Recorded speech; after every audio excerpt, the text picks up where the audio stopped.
हमारे प्रधानमंत्री नरेंद्र मोदी की अनपढ़ ही खीखी वाली विदेश नीति, एक ही खीखी जबरन गले पड़ो वाली जो विदेश नीति है, उसके कारण से आज भारत अलग थलग पड़ गया है। अमेरिका ने आपका अच्छा उल्लू बनाया मोदी। पहले आपको इजराइल भेज दिया, वहां आप 2 दिन पहले गए और मेडल पहन के आ गए, और उसके बाद ईरान के ऊपर हमला कर दिया। क्यों आप भारत की प्रतिष्ठा को दुनिया में गिराने का काम कर रहे हैं? यह सवाल देश आपसे पूछ रहा है। क्यों आप ऐसे काम कर रहे हैं जिससे देश की प्रतिष्ठा गिरे? नमस्कार जय हिंद साथियों, पूरे दुनिया के लिए एक राहत की खबर है कि अमेरिका, ईरान और इजराइल के बीच चल रहा युद्ध 15 दिनों के लिए शांत हुआ है। 15 दिनों के लिए युद्ध विराम लगा है, लेकिन ईरान को नजर रखनी होगी अमेरिका और इजराइल के ऊपर, क्योंकि वो धोखे से वार करने के लिए जाने जाते हैं। तो क्या 15 दिन के बाद फिर वैसी परिस्थितियां पैदा हो सकती हैं? इसके बारे में ईरान को सावधान रहना चाहिए। दूसरी बात, इस पूरे शांति समझौते में, इस पूरी बातचीत में कौन सा देश उभर के सामने आया जो एक आतंकी देश है, जो अपने देश के अंदर प्रशिक्षण शिविर देता है आतंकवादियों को? पाकिस्तान, वो शांति दूत बन गया। इसके पीछे की वजह क्या है?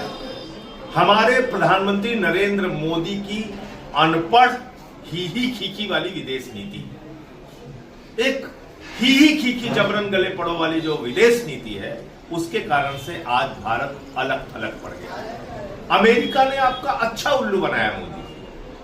पहले आपको इजराइल भेज दिया, वहां आप 2 दिन पहले गए और मेडल पहन के आ गए, और उसके बाद ईरान के ऊपर हमला कर दिया। क्यों आप भारत की प्रतिष्ठा को दुनिया में गिराने का काम कर रहे हैं? यह सवाल देश आपसे पूछ रहा है। क्यों आप ऐसे काम कर रहे हैं जिससे देश की प्रतिष्ठा गिरे?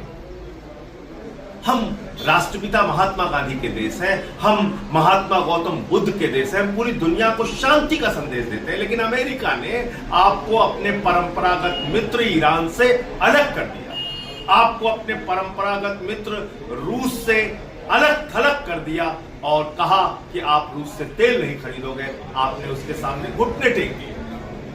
ये क्यों कर रहे हैं प्रधानमंत्री? ये इसलिए कर रहे हैं कि उनका दोस्त अडानी भ्रष्टाचार के मामले में अमेरिका में फंसा हुआ है। उनके 2 और करीबी एप्स्टीन फाइल्स में फंसे हुए हैं, और इजराइल के माध्यम से हिंदुस्तान में अपने विपक्षी लोगों के ऊपर नजर रखने के लिए, खुफिया जानकारी इकट्ठा करने के लिए पेगासस का इस्तेमाल करते हैं नरेंद्र मोदी।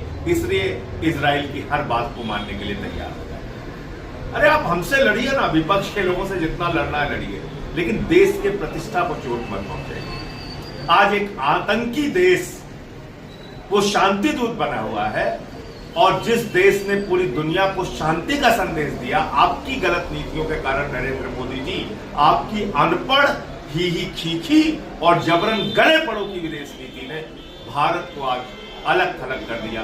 यह हम सब के लिए बहुत दुख और अफसोस की बात है। जय हिंद।